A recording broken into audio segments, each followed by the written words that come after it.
bisa dikawikan. Ya, mangga Pak Iwan. Bismillahirrahmanirrahim. Assalamualaikum warahmatullahi wabarakatuh.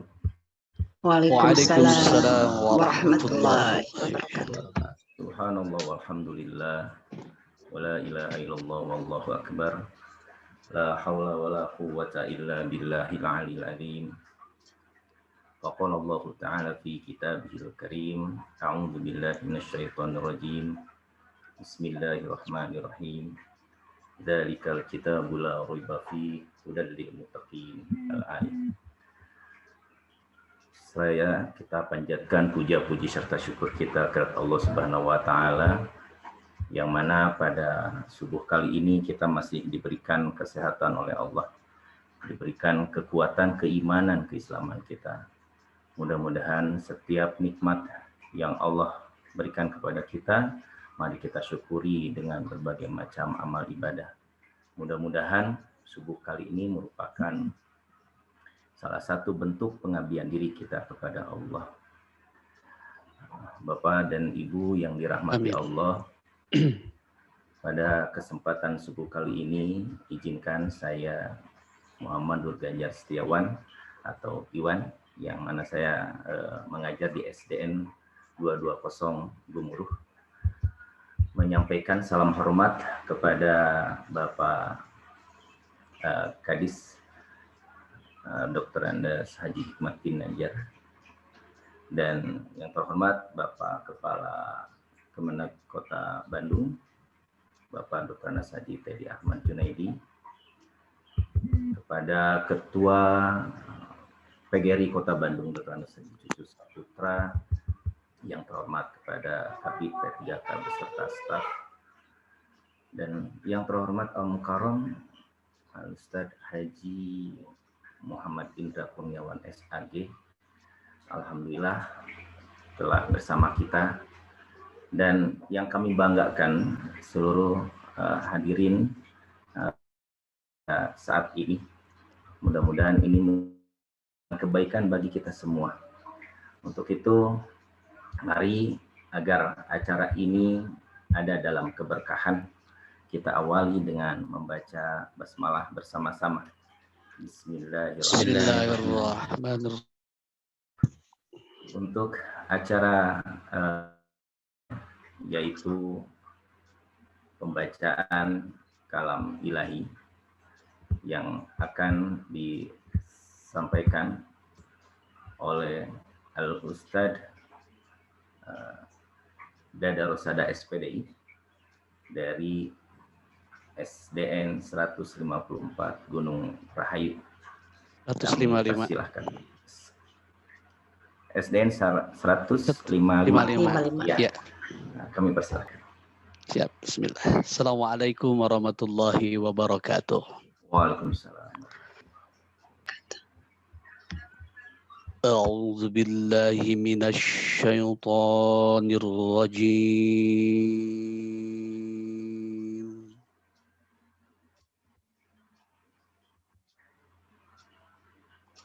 Bismillahirrahmanirrahim.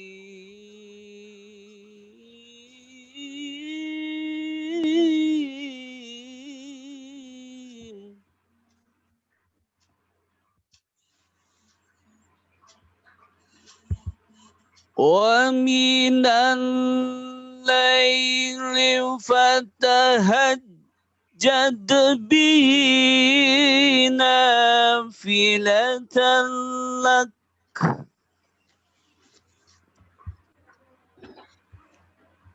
asa ayyab'atsaka rabbuka maqaman mahmuda.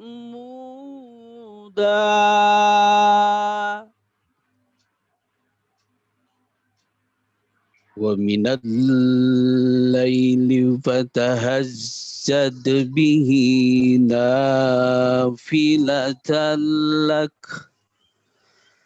asa ayyab'asaka rabbuka ربك مقاما محمودا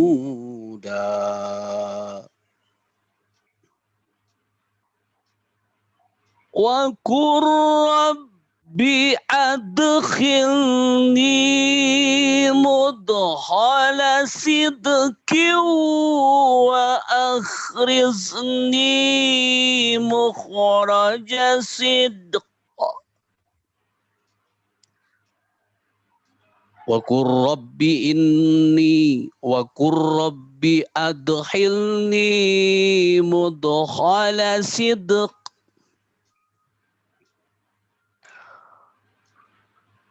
وأخرجني مخرج صدق واجعل لي من لدنك سلطانا نصيرا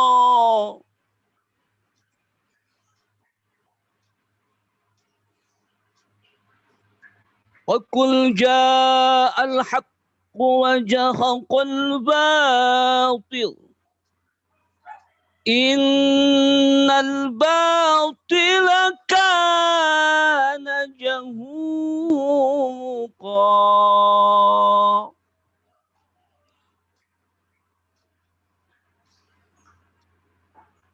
وقل جاء الحق وزهق الباطل إن الباطل كان زهوقا وننزل من القرآن ما هو شفاء ورحمة وننزل من القرآن ما هو شفاء ورحمة للمؤمنين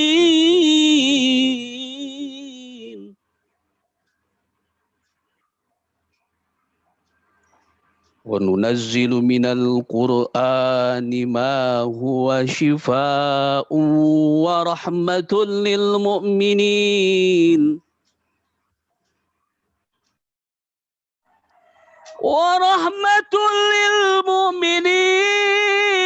ولا يزيد الظالمين إلا خسارا صدق الله العظيم. الفاتحة. أعوذ بالله من الشيطان الرجيم. بسم الله الرحمن الرحمن الرحيم مالك يوم الدين إياك نعبد وإياك نستعين اهدنا الصراط المستقيم صراط الذين Assalamualaikum warahmatullahi wabarakatuh. Waalaikumsalam warahmatullahi wabarakatuh. Hatur nuhun Ustaz dan Ustazah. Luar biasa apa yang tadi ayat suci Al-Quran begitu indah dikumandangkan. Mudah-mudahan menjadi penggugah bagi kita, penyemangat bagi kita. Amin. Ketika dibacakan ayat suci Al-Quran, maka hati kita akan semakin bergetar di hadapan Allah, menjadi peluluh hati bagi kita untuk semakin meyakinkan bahwa Al-Quran adalah hudan linnas, petunjuk bagi kita manusia. Terima kasih sekali lagi Pak Ustadz Dada Rosada, SPDI. Alhamdulillah telah hadir di tengah-tengah kita ada Bapak Edi, Kapit P3K yang senantiasa hadir dalam kajian-kajian barokah ya, apalagi di ngabuburit dan kuliah subuh ini. Juga ada Pak Al Haturan, Pak Al, alhamdulillah hadir di kuliah subuh kali ini. Mungkin untuk suasana lebih indah lagi, saya minta sepatah dua patah kata sambutan dari Bapak Edi kami persilahkan.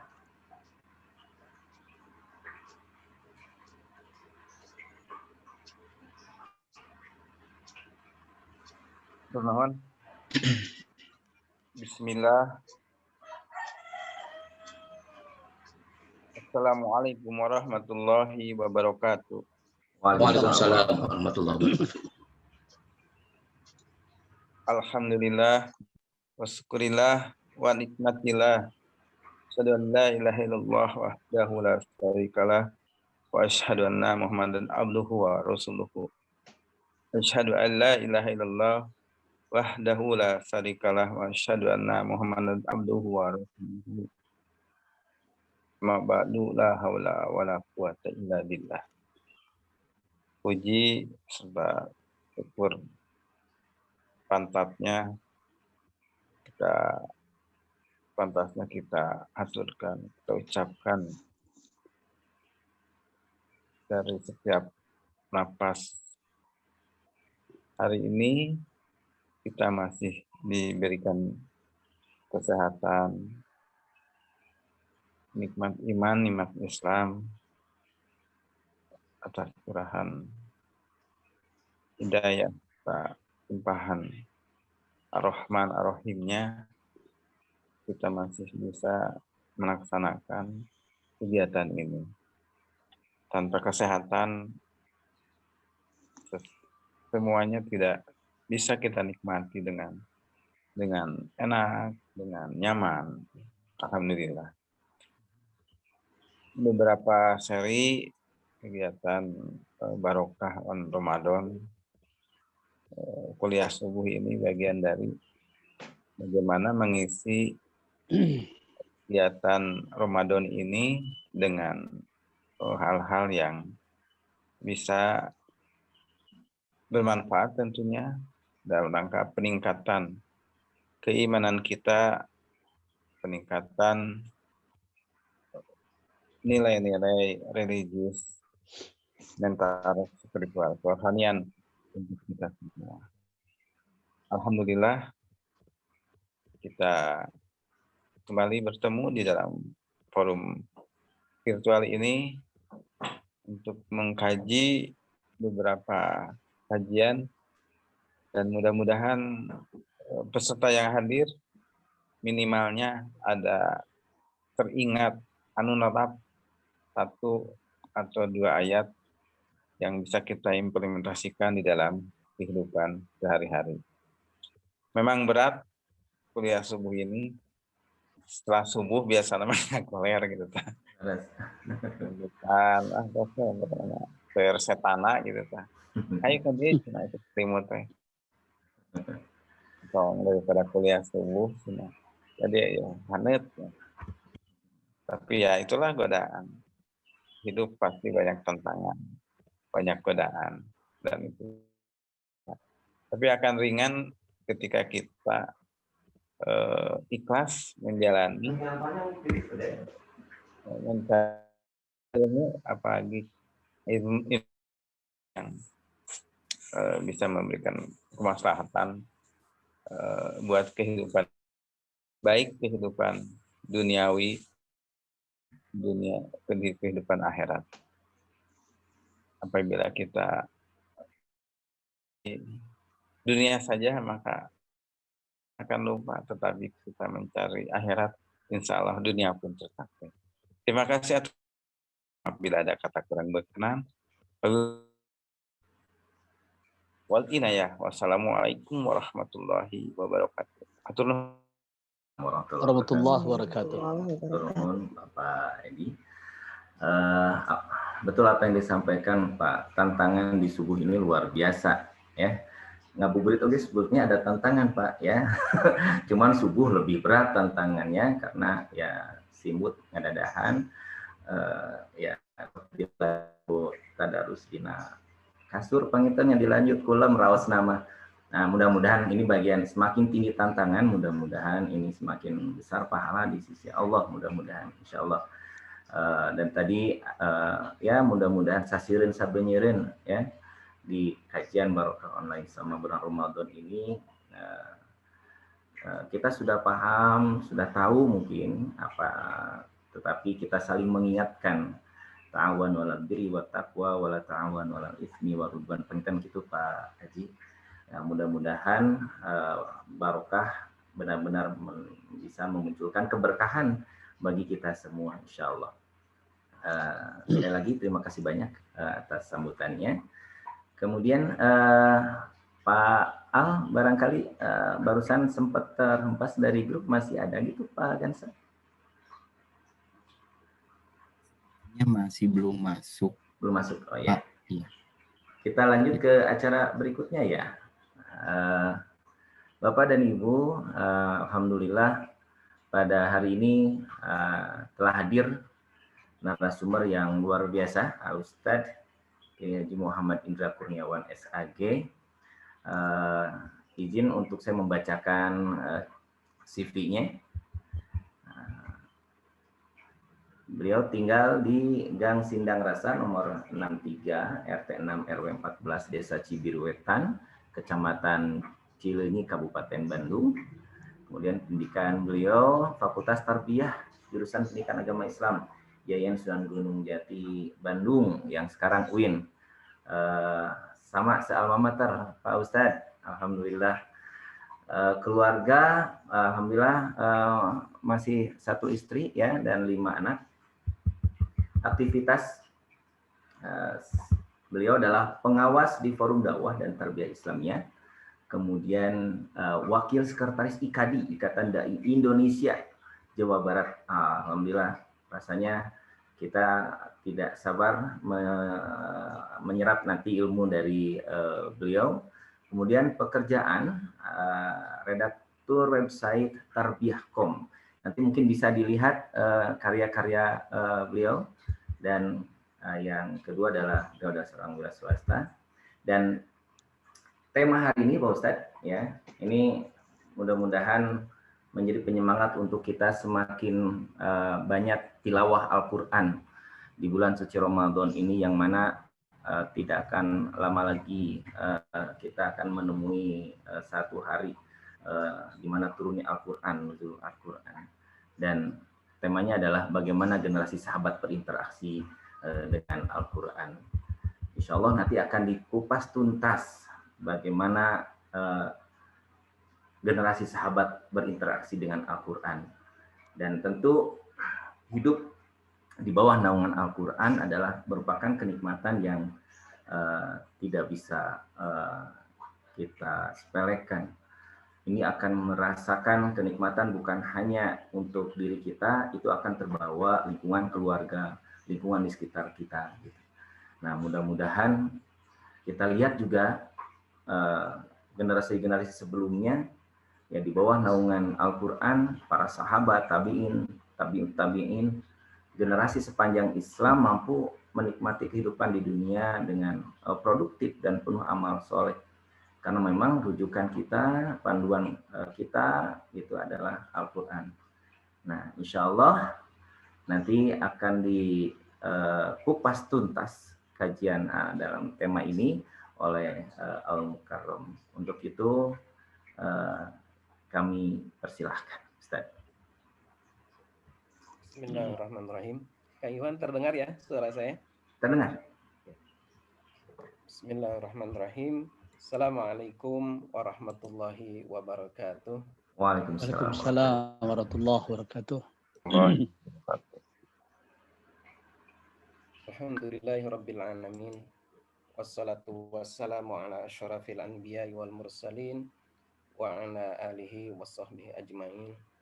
Asyhadu an la ilaha illallah wahdahu la syarikalah wa asyhadu anna Muhammadan abduhu wa rasuluh alladzi la nabiyya ba'dah. Qala Allah Ta'ala fil Qur'anil Karim, a'udzu billahi minasyaitonir rajim. Syahrul Ramadan alladzi unzila fihil Qur'an hudal linnas wa bayyinatin minal huda wal furqan. Shadaqallahul azim. Alhamdulillah, Bapak Ibu hafizakumullah, pada pagi hari ini kita diberikan oleh Allah Subhanahu wa taala kenikmatan yang demikian besar kita dapat berkumpul di majelis yang insya Allah penuh dengan barokah ya. Namanya saja sudah barokah ya.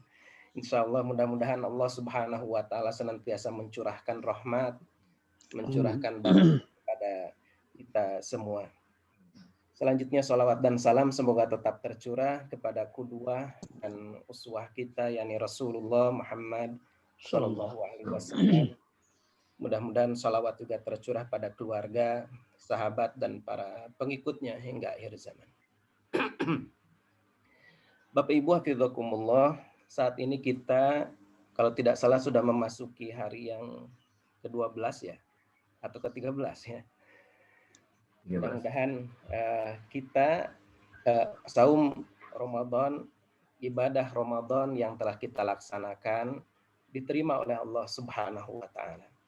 Dan yang terpenting tentu saja yang kita sangat harapkan, target yang ingin kita capai adalah ingin menanamkan ketakwaan di dalam diri kita, dan juga kita mengharap dengan saum Ramadan ini kita akan mendapatkan maghfirah dari Allah Subhanahu wa Ta'ala sebagaimana disabdakan oleh Rasulullah sallallahu alaihi wasallam, "Shoma Ramadhana imanan wa ihtisaban, ghufira lahu ma taqaddama min dhanbi."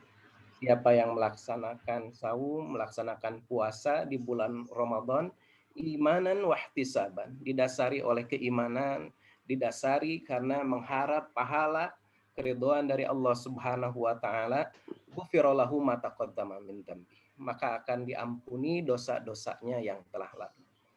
Kita pun berharap jangan sampai ibadah puasa, ibadah saum yang kita laksanakan ini sia-sia. Karena kata Rasulullah, betapa banyak orang yang melaksanakan puasa, kamin soimin laisa lahu min siyamihi. Betapa banyak orang yang melaksanakan puasa, tapi dia tidak mendapatkan apa-apa dari puasanya itu. Illal ju', kecuali hanya merasakan lapar saja. Mudah-mudahan Allah Subhanahu wa Ta'ala menjauhkan kita dari kondisi seperti itu. Bapak Ibu hafizakumullah, saya diberi amanah untuk menyampaikan tausiah tentang bagaimana generasi sahabat berinteraksi dengan Al-Quran.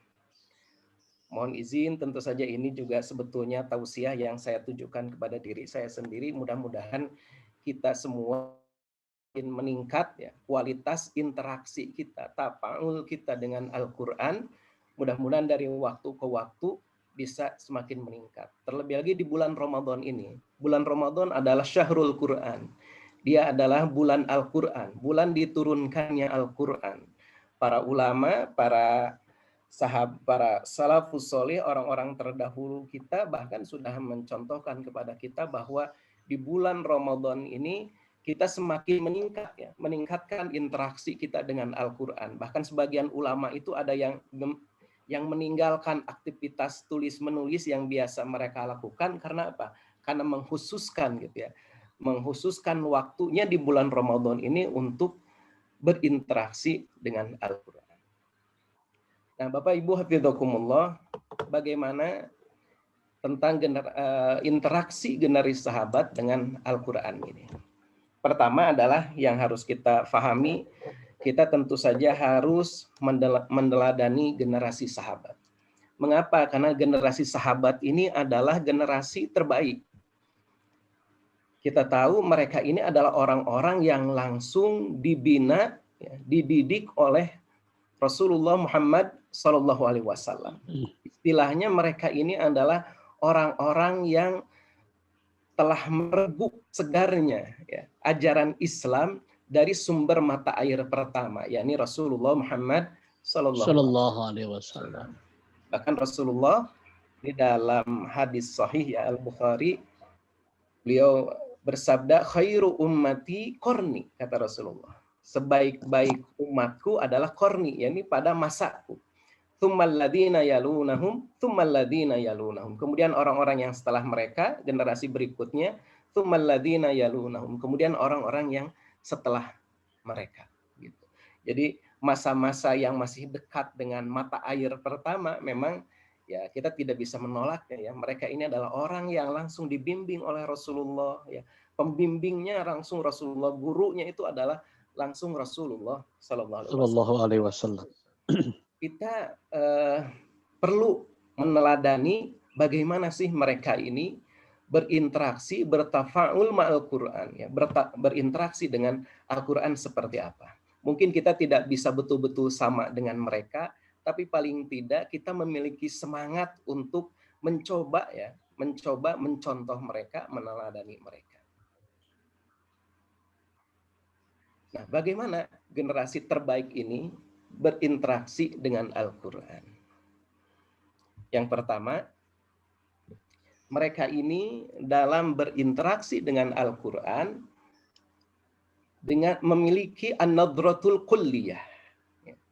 Jadi para sahabat ini dalam berinteraksi dengan Al-Quran, mereka ini memiliki nadrah atau pandangan yang menyeluruh terhadap Al-Quran. Bahkan suatu saat ini diceritakan ya, Umar bin Khattab itu pernah dia sedang duduk sendiri merenung, kemudian dia memikirkan kenapa umat Islam saat itu pada masa Umar mereka ini berbeda-beda pendapatnya, padahal nabinya satu, kiblatnya satu gitu. Nah kemudian Ibnu Abbas yang pada saat itu berada bersama dengan Umar mengatakan, ya Rasul, wahai Umar, bahwa wahai Amirul Mukminin, Al-Quran itu, kata Ibnu Abbas, diturunkan kepada kita pada masa kita membacanya, kita kemudian mengetahui ya sebab-sebab kenapa ayat itu diturunkan. Sedangkan orang-orang setelah kita, setelah generasi sahabat ini, adalah orang-orang yang membaca Al-Quran tapi tidak mengetahui tentang apa dia diturunkan. Dalam konteks apa gitu Al-Quran itu diturunkan. Kemudian di antara mereka banyak yang mengutarakan pendapat tentang Al-Quran. Dan jika kalau mereka sudah mengeluarkan pendapat, maka pasti akan terjadi perselisihan pendapat. Dan jika mereka telah berselisih pendapat, maka mereka akan bisa sampai berperang gitu ya. Kata Ibnu Abbas gitu. Nah, Umar bin Khattab ketika mendengar seperti ini, beliau langsung gusar ya. Beliau langsung marah dan mengusir Ibnu Abbas ya. Karena ketika mengatakan bahwa orang itu bisa katakanlah berperang gitu ya. Bertengkar karena Al-Qur'an. Membentak, menghardik Ibnu Abbas, kemudian Ibnu Abbas pun pergi gitu. Setelah itu Umar kembali memikirkan ya apa yang disebutkan oleh Ibnu Abbas itu. Kemudian dia panggil lagi itu Ibnu Abbas, kamu ulangi apa yang tadi kamu katakan. Lalu Ibnu Abbas menyampaikan lagi, kemudian sodaqta, kamu benar. Ya. Nah jadi bagaimana ini gambaran riwayat ini memberi gambaran kepada kita ya bahwa para sahabat itu dulu memang karena dari mata air pertama gitu ya mereka tahu itu ketika diturunkan dalam konteks apa dia diturunkan sehingga pandangan mereka pastinya lebih baik dibandingkan kita gitu. Al-Qur'an itu. Oleh karena itu Allah ketika kita membaca Al-Qur'an ya, kita perlu untuk melengkapinya itu dengan membaca. Kalau kita belum bisa berbahasa Arab, membaca terjemahnya, kemudian tidak cukup itu saja, kita pun juga mencoba untuk membaca tafsirnya. Ya. Ada tafsir yang mudah yang saya rekomendasikan yang dicetak oleh kerjasama ya dengan Departemen Agama itu udah kalau tidak salah ada 10 jilid atau berapa jilid ya. Saya di rumah ada tuh ya. Nah itu cocok itu ya untuk dibaca kita orang Indonesia itu untuk lebih memadai bagi kita untuk lebih memahami Al-Quran supaya apa? Kita memiliki nadratul kulliyah. Kita memiliki pandangan yang menyeluruh terhadap ayat Al-Quran. Kadangkala di antara kita ya ada yang hanya membaca terjemahnya saja kemudian menyimpulkan ya padahal konteks ayat tersebut tidak sesuai dengan apa yang dia pahami. Nah, ini kan bahaya gitu ya. Makanya tadi kata Ibnu Abbas orang membaca Al-Qur'an juga bisa jadi berperang, bisa jadi bertikai. Karena apa? Karena dia tidak memiliki nadratul kulliyah, tidak memiliki pandangan yang menyeluruh terhadap Al-Quran. Nah, ini para sahabat ini mereka memiliki nadratul kulliyah. Oleh karena itu harus kita teladani di sini. Ya. Jadi mungkin kita bisa beralasan, Pak Ustadz, saya mah tidak pandai bahasa Arab, ya. Tapi kan ada terjemahnya, ada terjemah Depag, gitu ya. Ada kemudian tafsir yang dikeluarkan oleh Depag, itu sangat memadai menurut saya gitu ya, untuk orang Indonesia yang belum bisa berbahasa Arab itu cukup memadai gitu untuk kita bisa memahami Al-Quran. Nadratul kulliyah. Jadi Bapak Ibu, saya sekarang tidak berbicara tentang bagaimana kita harus memperbanyak membaca Al-Quran, ya, karena itu sudah sering dibahas, dan di bulan Ramadan ini pasti Bapak Ibu sangat banyak membaca Al-Quran, ya. Ada yang sudah mungkin hatam 1 juz, ada yang sudah hatam 2 juz, ya, Masya Allah gitu. Nah ini ya, jadi nadratul kulliyah. Nah sedangkan generasi selanjutnya kita ini ya, ini disebutkan ya, orang yang hidup pada masa setelah generasi sahabat ini, ya, ini diceritakan oleh Ibnu Umar, ya. Ibnu Umar radhiyallahu anhuma, dia berkata, kata beliau, aku telah hidup dalam waktu yang singkat dari umurku di dunia ini. Sesungguhnya salah seorang di antara kami, maksudnya para sahabat, ya, dia diberikan iman sebelum Al-Quran.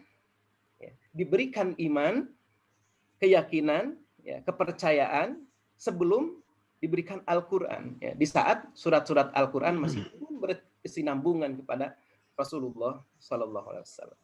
Maka kami belajar tentang halal dan haram, ya, dan apa-apa yang sepantasnya kami perhatikan, ya, sebagaimana kalian mengajarkan Al-Quran. Tapi setelah itu, ya, ada kaum, kata Ibnu Umar, yang diberi Al-Quran sebelum mereka diberi iman. Jadi belum tertanam iman, diberikan Al-Quran, maka dia membaca Al-Fatihah hingga hatam, ya, membaca Al-Fatihah sampai surat An-Nas, tapi dia tidak tahu apa yang diperintah dan apa yang dilarang, ya. Serta hal-hal apa, ya, yang seharusnya seyogianya diperhatikan, ya, itu bagaikan menabur kurma yang buruk. Nah, gini, ya. Ini gambaran, ya. Gambaran bahwa memang ada jarak, ya, ada jarak antara generasi selanjutnya terhadap Al-Quran. Bagaimana mereka memahami Al-Quran. Ini pentingnya tadi, nadratul kulliyah.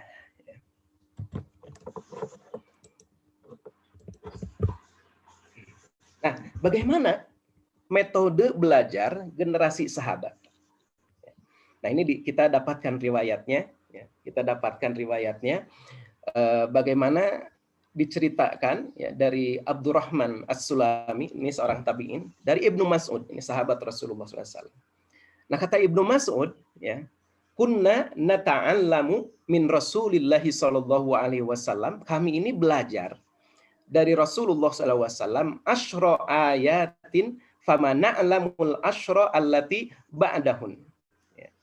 Dan kami ini belajar dari Rasulullah 10 ayat, dan kami tidak mengetahui, kami tidak mempelajari dulu 10 ayat setelahnya 10 ayat yang tadi sedang dipelajari, ya, sebelum kami ini mempelajari. Ya.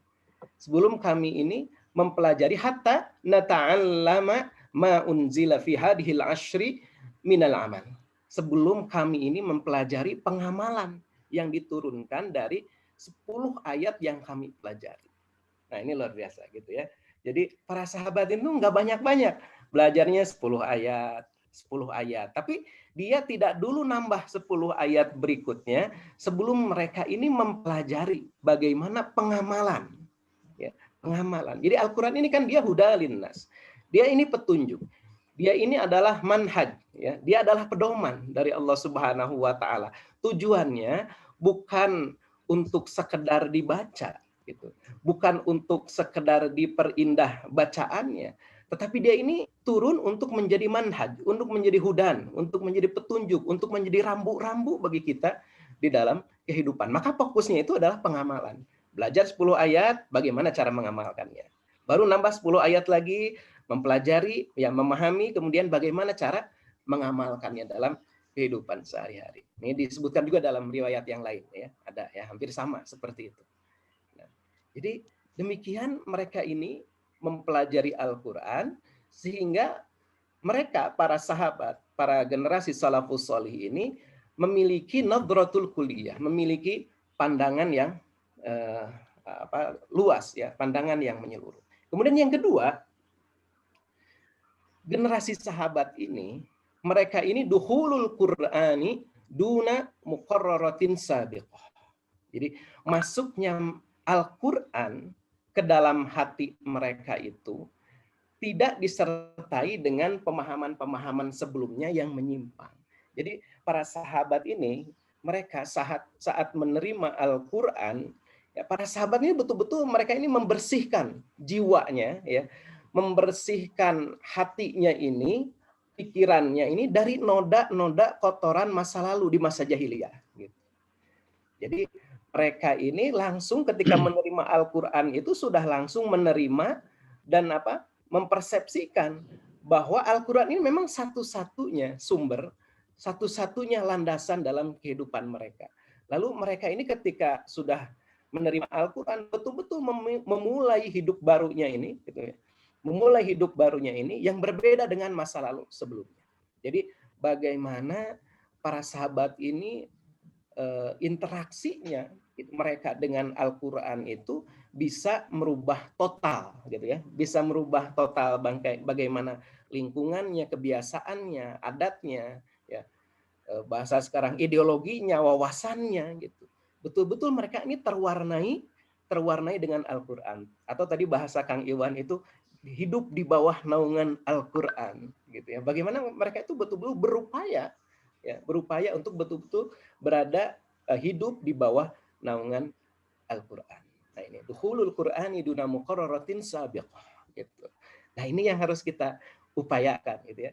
Harus kita upayakan bagaimana kita ini membersihkan hati kita setelah kita berinteraksi dengan Al-Quran. Nah kemudian Bapak Ibu hafizakumullah, para sahabat ini juga ketika mereka berinteraksi dengan Al-Quran, mempelajari Al-Quran, ya, membaca Al-Quran, mempelajari, berusaha untuk memahaminya, mereka ini disertai dengan as-siqatul mutlaqah, kepercayaan yang mutlak, gitu. Bahkan diumpamakan mereka ini ketika menerima ayat Al-Quran persis seperti seorang prajurit, ya, seperti seorang prajurit yang menerima perintah dari komandannya. Gitu.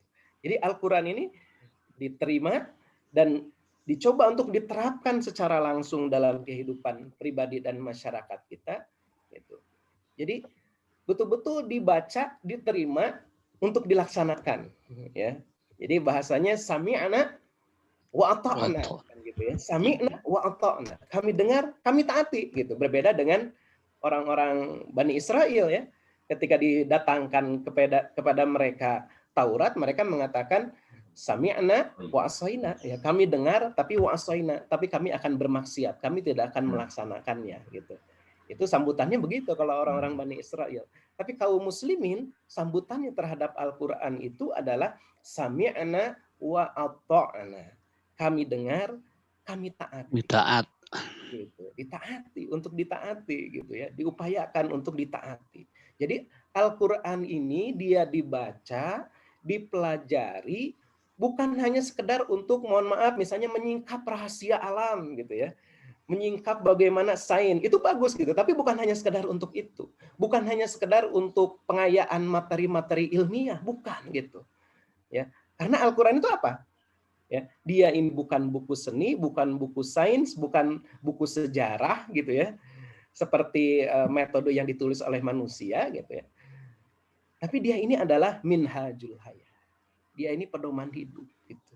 Jadi Al-Quran itu bukan untuk rekreasi intelektual, gitu ya bahasanya. Bukan untuk rekreasi intelektual, apalagi untuk sekedar misalnya ya memamerkan dengan mempelajari Al-Quran itu malah menjadi memamerkan otot-otot intelektual, gitu, di hadapan orang-orang yang tidak tahu. Bukan untuk itu, gitu. Tapi para sahabat ini menerima untuk dilaksanakan karena dia adalah minhajul hayah. Tadi ya, Al-Quran ini adalah hudal lil muttaqin. Dia adalah petunjuk, ya. Petunjuk bagi orang-orang yang bertakwa. Jadi as-siqatul mutlaqah, ya, diterima untuk laksanakan. Maka, nah kita bisa lihat ya, bagaimana generasi sahabat pada masa lalu ini sebagai contoh ya, para wanita pada masa itu gitu. Diceritakan di dalam hadis Bukhari ini dari Safiyah binti Saibah ya, bahwa Aisyah radhiyallahu anha pernah berkata, sewaktu turun ayat ya, sewaktu turun ayat tentang tentang ayat hijab ya, wal yadribna bi khumurihinna ala juyubihinna, tatkala turun ayat hendaklah mereka menutup kain kerudung ke dada mereka, akhadna uzrahunna fasyaqqaqnaha min kibalil hawashi fahtamarna biha. Jadi ketika turun ayat itu mereka langsung mengambil sarung-sarung mereka, ya kain-kain mereka, lalu memotong dari bagian bawah, lalu dijadikannya kerudung oleh mereka. Gitu. Nah ini ya, jadi asliqatul mutlaqah. Jadi mereka ini sami'na wa ata'na. Turun ayat langsung berusaha untuk melaksanakannya. Ini contoh ya, diceritakan ya, tercatat di dalam hadis ya, bagaimana para wanita pada masa itu, para ummahat, para ibu-ibu waktu itu ketika turun ayat ya, Quran surat An-Nur ayat 31 langsung ya, sami'na wa ata'na gitu ya. Bukan sami'na wa asaina ya, atau sami'na wa pikir-pikirna gitu, bukan gitu ya. Tapi sami'na wa ata'na gitu. Ya, contoh lagi teladan siapa? Abu Thalhah ya. Abu Thalhah itu. Dalam kitab Sahih Bukhari yang Muslim diceritakan dari Anas radhiyallahu anhu. Jadi Abu Thalhah ini dia adalah sahabat Rasulullah ya, yang merupakan orang yang paling banyak hartanya. Maksud hartanya di sini adalah pada saat itu berupa pohon-pohon kurma ya. Jadi dia punya kebun-kebun kurma di Madinah ya. Nah, harta yang paling disukai, paling dicintai oleh Abu Thalhah ini adalah sebuah kebun yang diberi nama Bayruha ya. Bayruha. Ini tepat ada di depan masjid Rasulullah SAW. Ya, dulu masjid Rasulullah seperti ini ya gambarnya ya. Konon seperti ini gambarannya masjid Rasulullah dulu. Nah di depan masjid itu ada Bayruha ya, di mana Rasulullah SAW itu sering masuk ke kebun itu, meminum airnya di situ gitu ya. Itu milik dari Abu Thalhah. Nah ketika itu turun ayat ya, turun ayat lan tanalul birra hatta tunfiku mimma tuhibbun. Jadi kamu sekali-kali tidak sampai kepada kebajikan, maksudnya kebajikan yang sempurna, hatta tunfiku mimma tuhibbun, sebelum kamu itu menafkahkan sebagian harta yang kamu cintai. Gitu. Nah, ketika turun ayat ini, kemudian Abu Thalhah berdiri di hadapan Rasulullah SAW. Jadi lihat ya bagaimana para sahabat itu sami'na wa ata'na. Lalu kata Abu Thalhah, sungguh ya Rasulullah, harta yang paling aku sukai, paling aku cintai adalah Bayruha.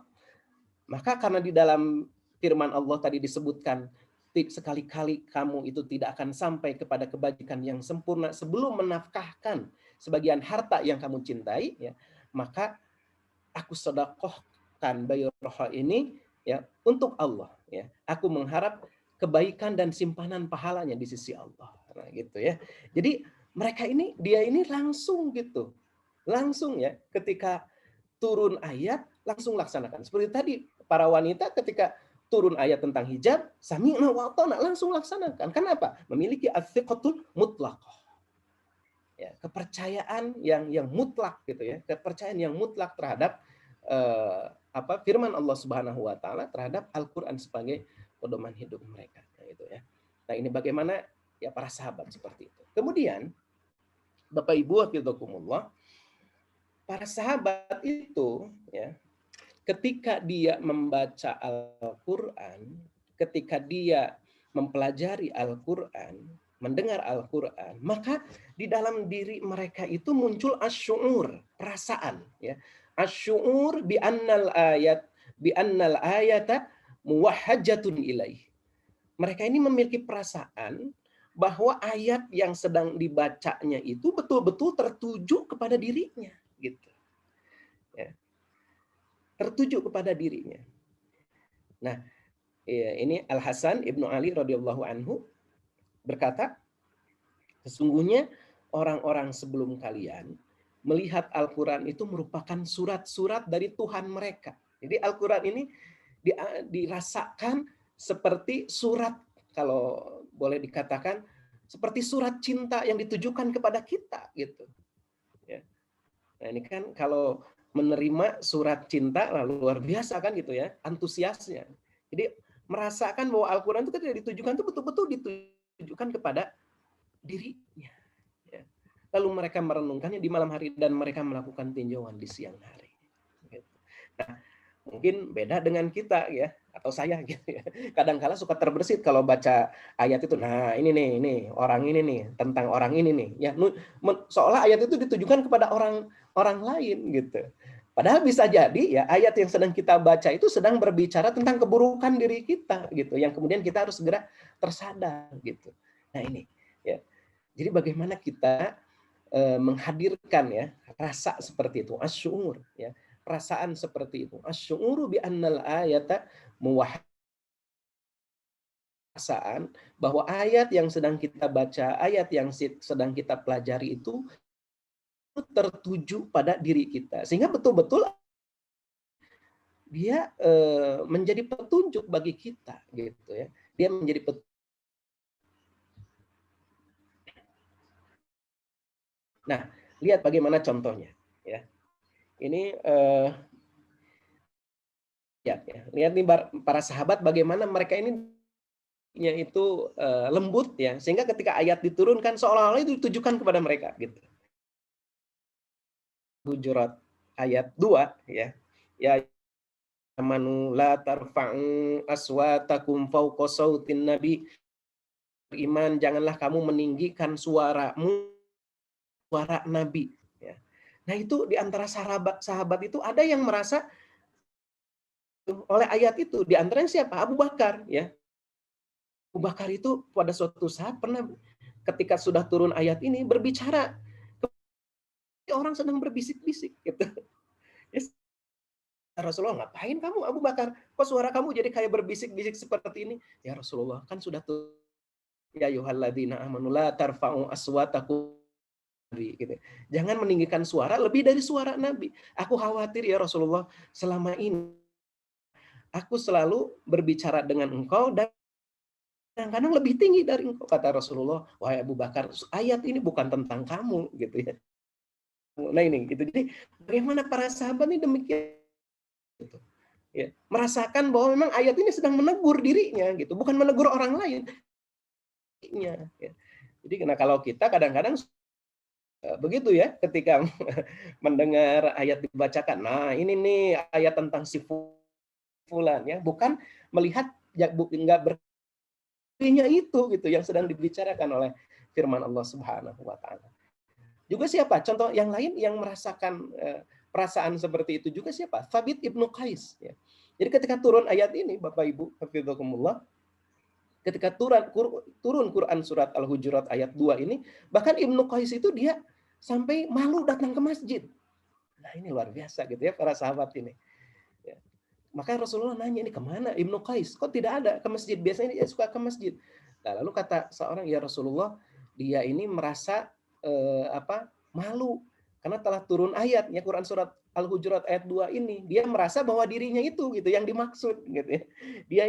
Dia ini yang dimaksud dalam Quran surat Al-Hujurat ayat 2 ini. Maka Rasulullah menyuruh ya memanggil Ibnu Qais ini ya. Thabit Ibnu Qais ini gitu. Nah, ini para sahabat seperti itu ya. Jadi bagaimana mereka berinteraksi dengan Al-Qur'an, bukan sekedar membacanya ya Bapak Ibu sekalian, nggak seperti kita gitu. Mungkin kita ini sekarang baru pada tahap membacanya, tapi belum mentadaburi, ya. Belum berupaya untuk memperhatikan, memahami isinya. Terlebih lagi interaksinya, interaksi hati ini gitu ya, interaksi hati yang dihadirkan gitu. Nah ini ya sebagai teladan bagi kita, sebagai upaya kita. Oh ternyata kita ini nggak cukup ya, cuma hanya membaca Al-Quran saja. Agar Al-Quran itu betul-betul dia menjadi hudan, ya, menjadi petunjuk bagi kita, menjadi pelajaran bagi kita, kita memang harus berinteraksi. Interaksinya bukan interaksi hanya sekedar membaca, betul, membaca itu interaksi, tetapi bukan hanya sekedar membaca gitu. Yang diharapkan itu ada interaksi hati, gitu ya, ada interaksi hati dengan Al-Quran, dengan firman Allah Subhanahu wa Ta'ala. Ya. Nah, Bapak Ibu hafidhakumullah, begitulah para sahabat, para generasi salafus salih. Oleh karena itu ada seorang ulama, ya, saya Muhammad Al-Ghazali rahimahullah, beliau mengatakan generasi pertama ini terangkat kemuliaannya karena menempatkan Al-Quran itu di atas segala-galanya. Sedangkan generasi sekarang, kata beliau, jatuh kemuliaannya karena menempatkan Al-Quran di bawah nafsu dan kehendak dirinya. Nah ini ya, jadi ini yang coba kita introspeksi pada diri kita, ya. Terlebih lagi ini yang hadir kan tadi saya lihat, oh ini ternyata Bapak Ibu guru ini gitu ya. Nah, Bapak Ibu guru sebagai seorang guru, dia akan memiliki apa ya? Harus memiliki kekuatan ruhiyah, maknawiyah, ya, di hadapan para muridnya, bagaimana kata-katanya ini menjadi kata-kata yang membekas. Karena apa? Karena disertai dengan nur keimanan, dan nur keimanan itu adalah dari Al-Quran. Bagaimana kita berinteraksi dengan Al-Quran, ya.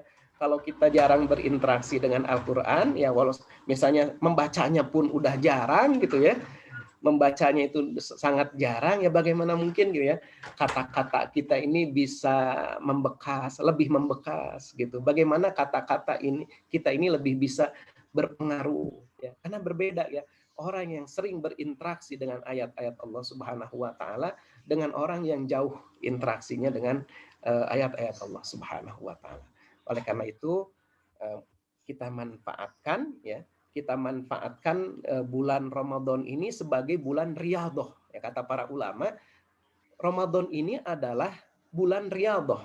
Riyadhatul ruh. Riyadhah itu artinya latihan, ya, tapi bukan latihan fisik, tapi latihan ruh, ya. Riyadhatul ruh. Jadi Ramadan ini adalah masa-masa bagi kita untuk melakukan riyadhatul ruh, latihan jiwa kita, ya. Latihan jiwa kita untuk menanamkan ketakwaan. Nah, salah satunya Bapak Ibu hafidhakumullah adalah bagaimana kita meningkatkan, ya, interaksi kita dengan Al-Quran. Ada kata-kata yang bagus ya tentang bagaimana pemanfaatan bulan Ramadan untuk menanamkan kebiasaan-kebiasaan yang baik. Jadi ada sebuah ungkapan bahwa bulan Ramadan itu seperti tanah, diumpamakan seperti tanah yang subur. Bulan Ramadan itu seperti tanah yang subur. Tanah yang subur itu akan menumbuhkan tanaman-tanaman yang bermanfaat bagi manusia jika tanah yang subur itu ditanami oleh benih-benih yang baik. Ya. Artinya apa? Artinya bulan Ramadan ini akan bisa mencapai la'allakum tattaqun, ya. Saum Ramadan kita ini akan mencapai la'allakum tattaqun, agar kita menjadi orang yang bertakwa, manakala di bulan Ramadan ini kita berusaha untuk menanami kebaikan. Maksudnya adalah melakukan pembiasaan, melakukan riyadhah, ya, melakukan riyadhah, latihan supaya apa? Nanti tumbuh setelah atau tumbuh, ya, tumbuh kebaikan-kebaikan itu, nilai-nilai ketakwaan itu.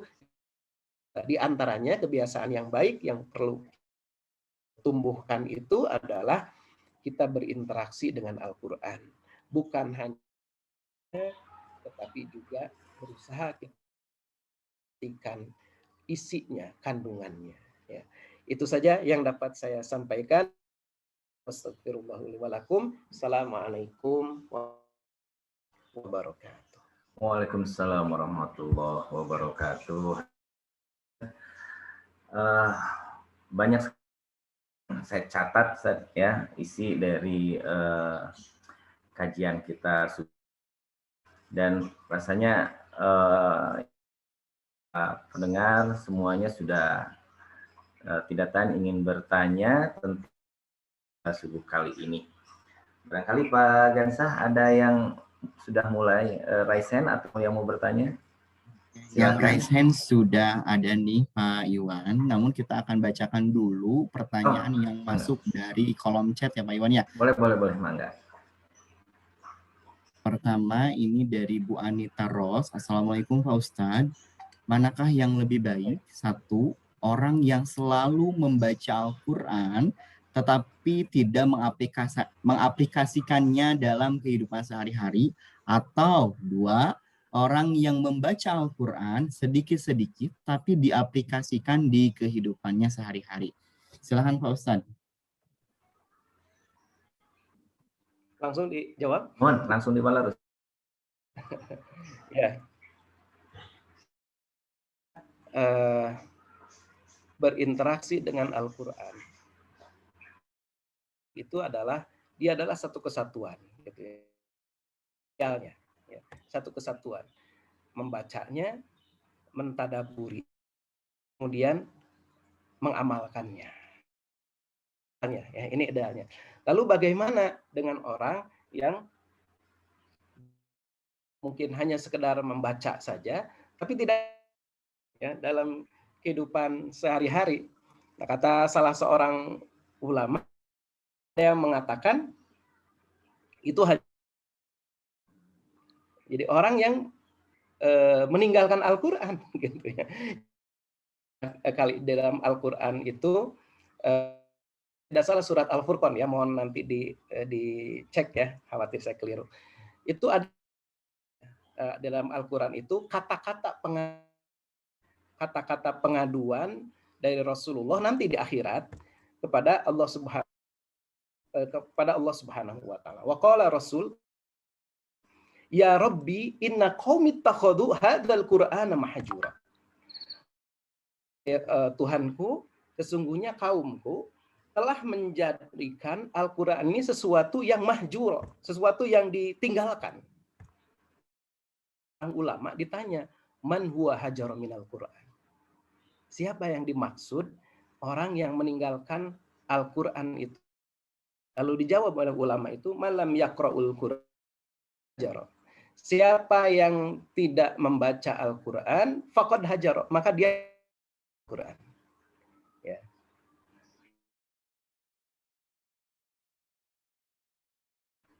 Walam yatadabbaru bihi, siapa yang membaca Al-Quran tapi dia tidak mentadaburi, tidak memperhatikan isinya, faqad hajara, maka dia pun telah Al-Quran gitu. Kemudian Al-Quran, mentadaburi Al-Quran, walam ya'mal bih, dan dia tidak mengamalkan Al-Quran itu, faqad hajara, maka dia pun telah meninggal ke dalam orang yang dianggap telah mahjuro gitu ya, telah meninggal Al-Quran gitu. Oleh karena itu seharusnya berupaya untuk tadi berinteraksi secara usaha ya, paling tidak berusaha untuk berinteraksi secara itu. Mana yang lebih baik kalau ditanya ya? Mana yang lebih baik? Apakah banyak membaca Al-Quran tetapi tidak melaksanakannya, ataukah sedikit membacanya tapi melaksanakannya? Tentu kalau saya secara pribadi memilih yang kedua, sedikit membacanya gitu ya, sedikit membacanya tetapi mengamalkan isinya. Ya. Jadi memang gini, idealnya ini Abdullah bin Amr ya pernah bertanya kepada Rasulullah, ya Rasulullah, hak apa yang harus aku tunaikan dari Al-Quran ini? Rasulullah menjawab, ya, kata Rasulullah, hatamkan Al-Quran itu dalam 7 hari, dalam sebulan. Ya. Lalu kata Abdullah bin Amr, ya Rasulullah, saya mampu lebih dari itu. Ya, mampu lebih dari itu, lebih cepat dari itu, gitu. Enggak sebulan saya menghatamkan, bisa lebih cepat lagi. Kata Rasulullah, kalau begitu hatamkan dalam 20 hari. Lalu kata Abdullah bin Amr lagi, ini beda kalau kita ya disuruh sebulan mungkin rada, aduh bisa enggak ya sebulan hatam gitu kan. Tapi kalau Abdullah bin Amr, ya Rasulullah saya mampu lebih dari itu. Kalau begitu kata Rasulullah, hatamkan dalam sebulan, dalam sepekan. Kata Abdullah bin Amr, ya Rasulullah saya mampu lebih dari itu. Lalu akhirnya kata Rasulullah, hatamkan Al-Quran dalam 3 hari, ya, hatamkan Al-Quran dalam 3 hari, dan kamu tidak boleh lebih cepat dari itu. Ya. Karena apa? Karena Al-Quran itu kalau lebih cepat dari itu dia sekedar dibaca saja, tidak untuk dipahami gitu ya. Kalau terlalu cepat. Gitu. Nah, idealnya kita bisa membaca Al-Quran itu dalam sebulan bisa khatam gitu. Tapi kalau tidak mampu ya, karena kita memiliki banyak kesibukan, walaupun kalau para ulama mazhab yang saya baca ya, hampir di seluruh mazhab itu mengatakan paling minimal sekali kita ini bisa menghatamkan Al-Qur'an itu dalam 40 hari, kalau nggak bisa sebulan gitu ya. Tapi ya sebetulnya yang dipentingkan ya oleh para ulama pun sebetulnya adalah bagaimana kita tidak melewatkan, intinya itu tidak melewatkan hari-hari ini ya tanpa membaca Al-Qur'an. Sampai-sampai Umar bin Abdul Aziz itu ya, Bapak Ibu hafizakumullah, kalau dia sedang sibuk ya, ini dalam buku tarikh itu disebutkan, kalau dia sedang sibuk untuk urusan-urusan pemerintahan misalnya gitu ya, nggak sempat gitu ya untuk membaca banyak, dia kemudian menyempatkan waktu dalam kesibukannya itu membaca walaupun hanya 3 ayat gitu. Walaupun hanya membaca 3 ayat, kata Umar bin Abdul Aziz, supaya saya tidak termasuk orang yang meninggalkan Al-Qur'an. Walaupun hanya bacanya 3 ayat gitu. Subhanallah. Ustaz, wah ya jawabannya luar biasa. Ini ternyata saya lihat di chat itu banyak pertanyaan, Ustaz. Mungkin nanti lebih ini lagi dihemat jawabannya karena ini luar biasa. Pertanyaan berikutnya mungkin ini dari Pak Cecep Ahmad. Bagaimana cara meningkatkan keistiqomahan kita di dalam untuk lebih sering membaca Al-Quran? Seperti kita penasaran dengan membaca medsos. Terkadang kita lebih asik membaca medsos, memegang apa dibanding dengan tilawah Al-Quran. Gimana Ustaz? Mangga. Ya. Untuk istiqomah ini memang paling sulit ya. Betul. Paling sulit ya. Istiqomah ini paling sulit. Saya rasakan sendiri gitu ya. Saya rasakan sendiri. Tapi memang tidak ada upaya yang paling cespleng gitu ya. Tidak ada upaya yang paling cespleng kecuali mujahadah. Betul. Mujahadah. Mujahadah itu artinya apa? Kita memaksa diri kita. Ya, kita memaksa diri kita supaya mau gitu. Kan kata Rasulullah, al-mujahid man jahada nafsahu fi ta'atillah gitu. Ya, seorang mujahid yang sebenarnya itu adalah man jahada nafsahu, orang yang melawan dirinya, memaksa dirinya fi ta'atillah, untuk taat kepada Allah. Jadi doanya itu adalah Allahumma maksakeun. Allahumma maksakeun. Allahumma potsa cenah biar pot paksa ya mohon. Jadi nikmat enggak nikmat baca aja gitu. Kalau saya begitu, kalau saya gitu ya. Nikmat enggak nikmat, pokoknya kita harus ini punya target ya. Kita tetapkan dulu target. Targetnya kita ingin 1 hari itu setengah juz, 1 juz misalnya gitu ya. Atau bahkan hanya berapa, nggak masalah. Tapi kita upayakan sesibuk apapun kita mencapai target kita, dan tadi Allahumma maksakeun. Allahumma maksakeun. Mohon. Gitu intinya. Kalau di medsos mungkin bisa dibantu juga Ustaz, ada aplikasi Al-Qur'an, jadi ada target sebelum membuka WA baca dulu Quran seperti itu. Sekarang ada ya, aplikasi seperti itu membantu juga. Betul. Pertanyaan selanjutnya Ustaz. Islam, ya ini dari Bapak Iwan Sami namanya ya. Islam di zaman Rasulullah serta Abu Bakar dan Umar seperti siang hari 14 April semakin gelap ya, semakinnya sempalan-sempalan. Nah, seperti halnya Syiah, Ahmadiyah dan lain-lain, sampai Rasulullah itu saat satu zaman penuh dengan peganglah Al-Quran dan Sunnahku dengan gerahammu. Nah, bagaimana sikap hal tersebut, Ustaz? Hadis itu, hadis yang menjelaskan ya bahwa bagaimana Rasulullah SAW itu memerintahkan kepada kita untuk ya, berupaya untuk berpegang teguh kepada sunnah Rasul. Jadi nasihat terakhir Rasulullah itu wafatnya itu kan taraktu fikum amrain, aku tinggalkan kepada kalian ini 2 perkara, ma in tamassaktum bihima lan tadillu,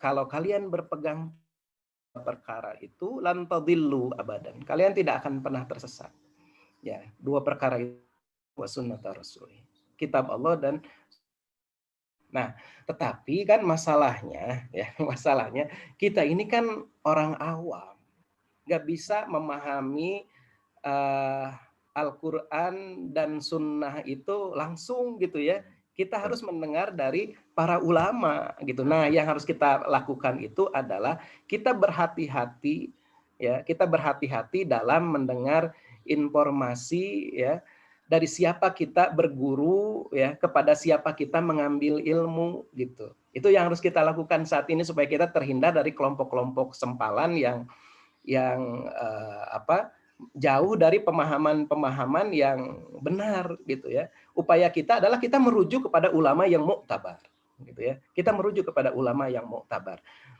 Orang yang kredibilitas keilmuannya itu mumpuni gitu ya. Bukan merujuk kepada orang-orang yang ya tidak jelas gitu ya, tidak jelas mengemukakan seolah-olah dia pandai. Memang kadang-kala kita sering terpukau ada orang yang begitu pandainya gitu, atau bahkan hafal Quran gitu ya, hafal hadis misalnya gitu, sekian hadis, tetapi dia ini sebetulnya bukan orang yang memahami atau tidak mengambil pemahaman dari pemahaman Rasulullah dan para sahabatnya. Yang harus kita upayakan itu adalah kita mengambil ya pemahaman dari ulama ya, yang mengambil sumbernya itu dari Rasulullah dan para sahabat. Misalnya dalam hal Al-Quran gitu ya. Maka saya tadi merekomendasikan kita ini ketika membaca Al-Quran ya, itu barengi dengan terjemah dan tafsirnya ya, tafsirnya. Nah, tafsirnya ini bukan tafsir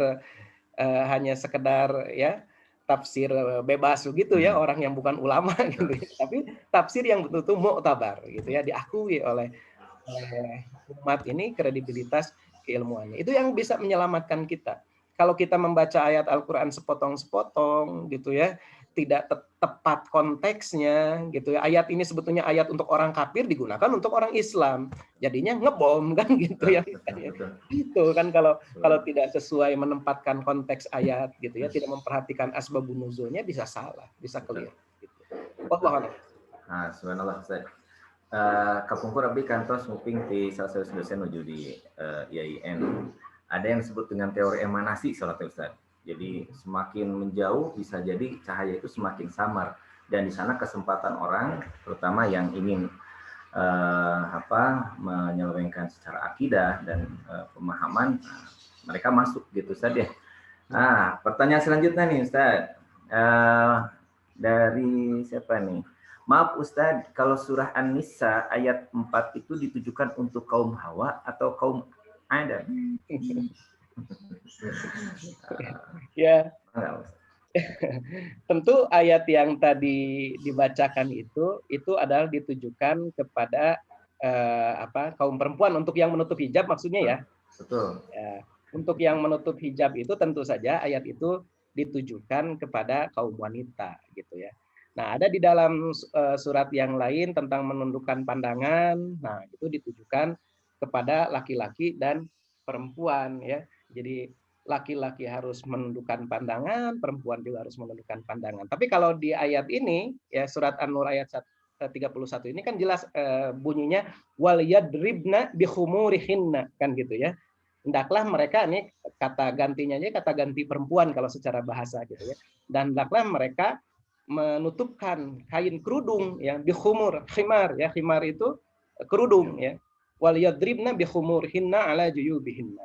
Jadi hendaklah mereka itu menutupkan kain kerudung ke dadanya. Jadi ayat ini ditujukan kepada kaum wanita ya yang sudah balik ya, seperti di dalam hadis disebutkan gitu, bagi mereka yang sudah haid maka tidak boleh terlihat kecuali wajah dan tangan. Ya, alhamdulillah. Pertanyaan selanjutnya ini dari barusan ada yang raise hand, Ibu Rida ya Pak Gansa. Mangga Ibu Rida. Ibu Rida, sebentar. Sebelum nanti ada pertanyaan selanjutnya, Pak Ibu Rida. Ya, mangga Bu Rida. Bismillahirrahmanirrahim.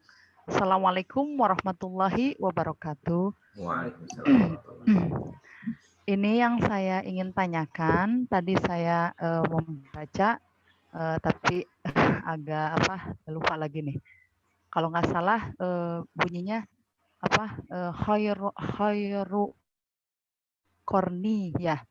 Jadi sebaik-baik umat itu adalah pada masaku, kemudian dan setelahnya. Nah, yang ingin saya tanyakan, yang dimaksud dengan dan setelahnya berikutnya, apakah kita termasuk itu? Nah, juga saya pernah membaca juga dalam Al-Imran ya kalau nggak salah, yang auzubillahi kuntum khaira ummatin, yang itu nasi ta'muruna bil ma'rufi mungkar. Nah, dalam ayat Al-Qur'an itu dikatakan, ini mungkin karena saya ke tafsir tapi baru membaca dalam kamu adalah sebaik-baik umat katanya, karena kamu memerintahkan dan mencegah kemungkaran. Nah, apakah dikorelasikan dengan hadis yang tadi, apakah kita termasuk bagian dari sebaik-baik umat itu gitu? Pertanyaan saya, karena ada kekhawatiran gitu dalam diri Bapak Ustadz sebutkan bahwa orang yang di zaman Rasulullah itu sahabat dan para tabiin dan tabiinnya itu yang terbaik gitu. Nah, seperti itu. Nah, yang dimaksud seperti apa gitu. Ya. Terima kasih, itu aja pertanyaannya. Ya. Yang tadi yang khairu ummat itu adalah hadis Bukhari ya. Itu sedangkal yang saya pahami ini untuk menegaskan bahwa yang terbaik ya, kurun terbaik ya, umat yang terbaik, umat Islam yang terbaik itu memang di tiga. Yang pertama adalah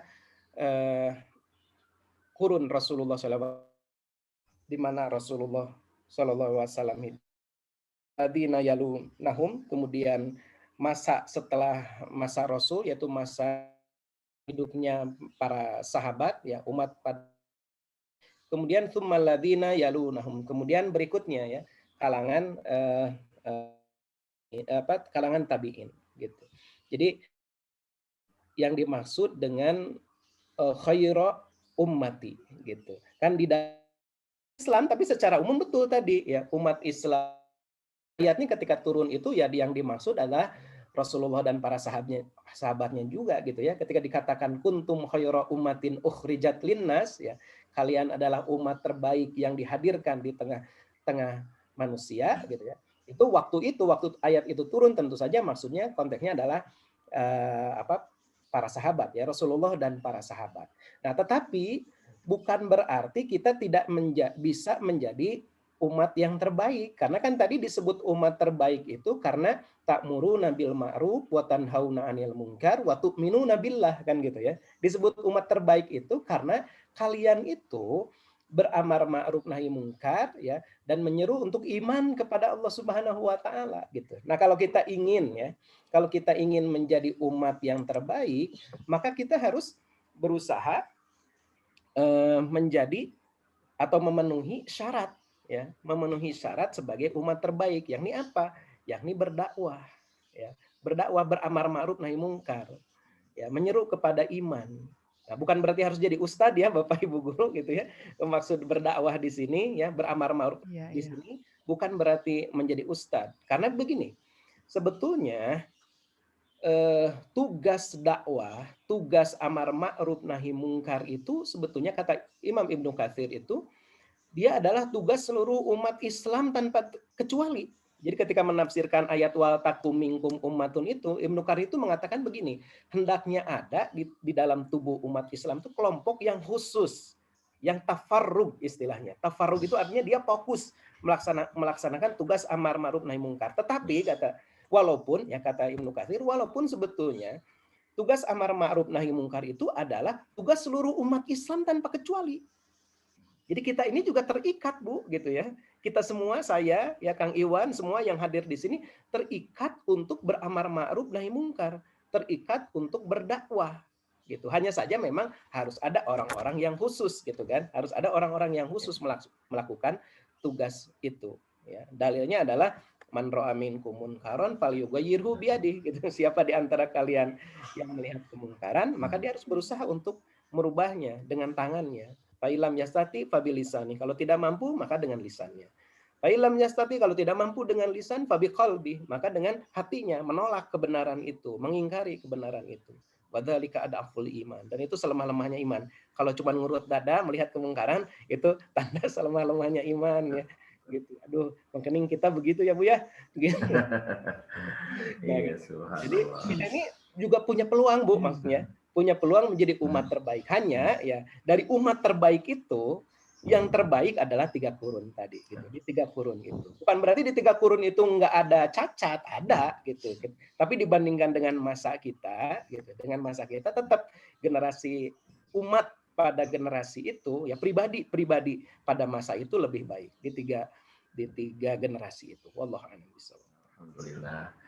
Ustaz, kalau melihat pertanyaan ini masih ada beberapa pertanyaan, kemudian barusan masih ada yang raise hand, tapi kalau melihat waktu Ustaz, ini sudah menunjukkan pukul 6:37. Ya, terima kasih jazakallahu khair Ustaz atas penjelasannya yang begitu luar biasa, dan kita semakin paham tentang bagaimana ikhtiar kita mungkin ya untuk bisa menyeragamkan seperti halnya para sahabat dengan interaksi dengan Al-Qur'annya. Tentu harus dengan perjuangan ikhtiar kita sekuat tenaga gitu ya, agar Al-Qur'an ini benar-benar menjadi way of life. Mungkin begitu Ustaz. Nah Ustaz, dilanjut acara berikutnya yaitu doa. Kami mohon Ustaz untuk sebelum ditutup acara ini untuk memimpin doa. Mangga Ustaz. Ya, Bapak Ibu, hafizakumullah, ya. Kita tentu menyadari betul ya kekurangan kita dalam hal berinteraksi dengan Al-Qur'an ini, maka mari kita tekankan di dalam diri kita dan kita memohon bimbingan ya, dimampukan oleh Allah Subhanahu wa taala agar kita ini mau mengambil ya atau mengikuti petunjuk ya. Setelah kita mendapatkan ya sedikit ya setetes ilmu gitu di pagi hari ini, kita berusaha, kita tekankan agar kita bisa melaksanakannya ya. Mari kita menundukkan hati kita, memohon kepada Allah Subhanahu wa taala agar kita diberikan kemudahan untuk bisa mengikuti petunjuk ya, hidayah dari Allah Subhanahu wa taala. Bismillahirrahmanirrahim. Alhamdulillahirabbil alamin. Arrahmanirrahim. Maliki yaumiddin.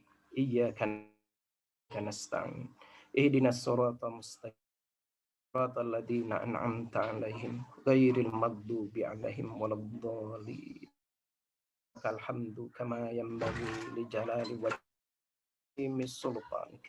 Allahumma salli ala Muhammad abdika wa nabiyyika wa rasulika nabiyil ummi wa ala alihi wa sahbihi wa sallim taslima adada ma ahata bihi ilmu wa khatta bihi qalam wa ahsahu kitabuk wa radallahu ma'an sadatina Abi Bakrin wa Umar wa Uthman wa Ali wa an sahabati ajma'in wa anit tabi'in wa tabi'ihim bi ihsanin ila yaumiddin. Allahumma ighfir lil mu'minina wal mu'minat wal muslimina wal muslimat al ahya'i minhum wal amwat. Rabbana la tuzigh qulubana ba'da idh hadaitana wa hab lana min ladunka rahmah innaka antal wahhab. Rabbana zalamna anfusana wa illam taghfir lana wa tarhamna lanakunanna minal khasirin. Rabbana hab lana min azwajina wa dhurriyyatina qurrata a'yun waj'alna lil muttaqina imama. Allahumma rizqna rizqan halalan tayyiban wa ilman nafi'a wa amalan mutaqabbala. Allahumma inna nas'aluka ridhaka wal jannah wa na'udzubika min sakhatika wan nar. Rabbana atina fid dunya hasanah wa fil akhirati hasanah wa qina adzaban nar. Subhana rabbika rabbil izzati amma yasifun wa salamun alal mursalin walhamdulillahi rabbil alamin. Amin, amin ya Allah ya rabbal alamin. Turun Pak Ustaz.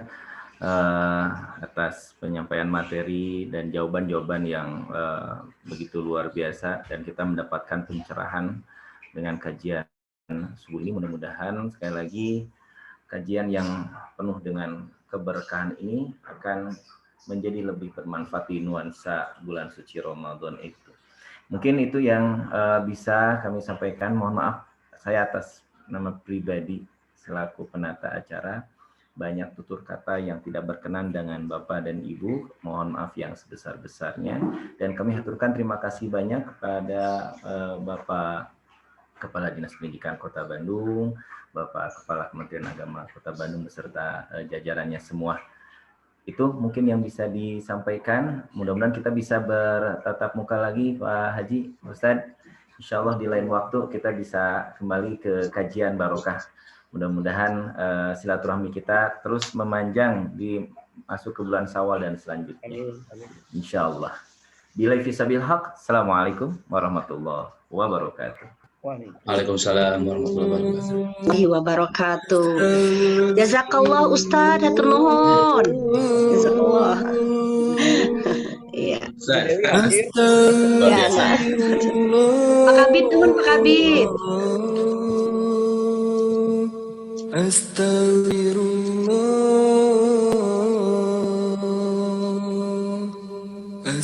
Bu Dewi, dana selesai waktunya Bu Dewi. Salam Kak Ustaz, katanya Bu Dewi. Pak Ilham Dubika. Wa asyhadu anna Muhammadan Rasulullah.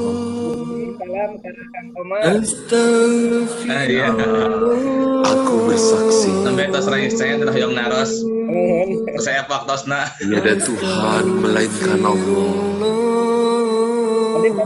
dan Muhammad utusan. Waalaikumsalam.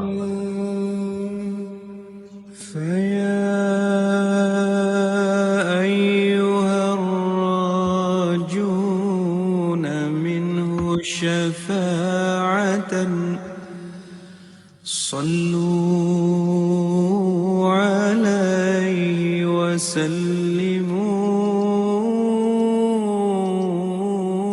تسليما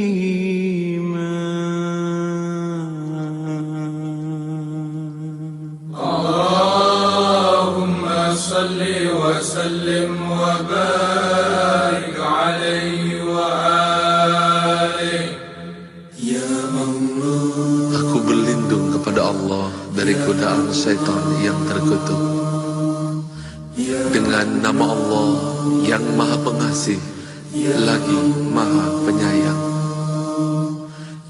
Hanya milik Allah Asmaul Husna. Maka bermohonlah kepadanya dengan menyebut Asmaul Husna. Dan tinggalkanlah orang-orang yang menyimpang dari kebenaran dalam menyebut nama-namanya. Nanti mereka akan mendapat balasan terhadap apa yang mereka kerjakan. Ya Allah, Ya Rahman, Ya Rahim, Ya Malik, Ya Quddus, Ya Salam, Ya Mu'min, Ya Muhaimin, Ya Aziz, Ya Jabbar, Ya Mutakibbir, Ya Khaliq, Ya Bari, Ya Musawwir, Ya Ghaffar, Ya Qahhar, Ya Rabbi, Ya Razzaq, Ya Fattah, Ya Alim, Ya Qabid, Ya Basit, Ya Khafid, Ya Rafi', Ya Mu'iz, Ya Mudhil, Ya Sami', Ya Basir, Ya Hakam, Ya Adil, Ya Latif, Ya Khabir, Ya Halim, Ya Azim, Ya Ghafur, Ya Shakur, Ya Alim, Ya Kabir, Ya Hafiz, Ya Muqim, Ya Hasib, Ya Jalil, Ya Karim, Ya Raqib, Ya Mujib, Ya Wasi', Ya Hakim, Ya Wadud. مجيد يا باعث يا شهيد يا حق يا وكيل يا قوي يا متين يا ولي يا حميد يا محصي يا مبدي يا معيد يا محيي يا مميت يا حي يا قيوم يا واجد يا ماجد يا واحد يا صمد يا قادر يا مقتدر يا مقدم يا مؤخر يا أول يا أخير يا ظهير يا باطن يا والي يا متعالي يا بر يا تواب يا منتقم يا عفو يا رؤوف يا أحد يا مالك الملك يا ذا الجلال والإكرام يا مقسط يا جامع يا غني يا مغني يا مانع يا ضار يا نافع يا نور يا هادي يا بديع يا باقي يا وارث يا رشيد يا صبور يا الله يا الله يا الله يا الله يا الله يا الله يا الله يا الله يا Allah ya Allah. Segala puji bagimu ya Allah, yang pertama tanpa ada yang mengawali, yang terakhir tanpa ada yang mengakhiri, yang tak terlihat oleh pandangan orang yang memandang, yang tak tergambarkan oleh bayangan orang yang membayangkan. Engkau ciptakan makhluk dengan kekuasaanmu. Engkau ciptakan segala sesuatu dengan kehendak-Mu.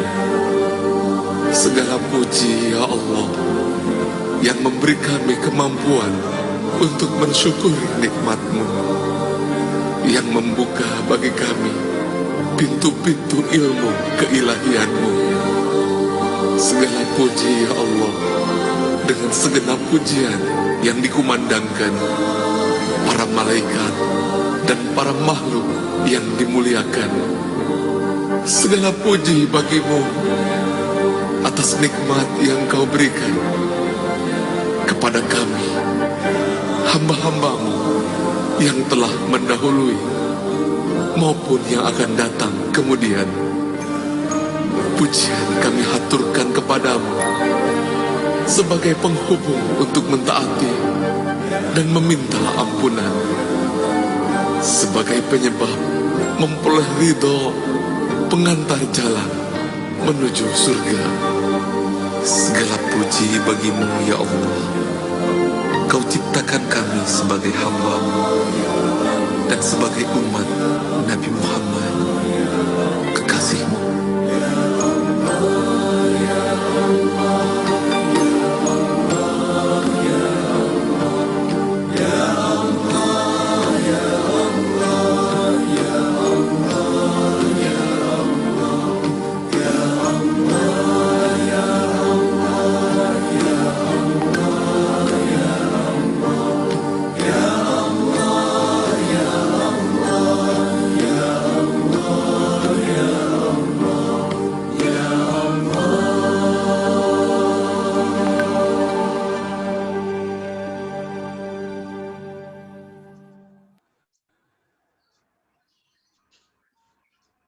Luar biasa hari ini. Semoga Ibu Bapak tipe Alhamdulillah. Nuhun. Nuhun Pak Iwan, Pak Gansa, jazakumullah. Kami jantan supir mah tenundutannya. Tenundutan.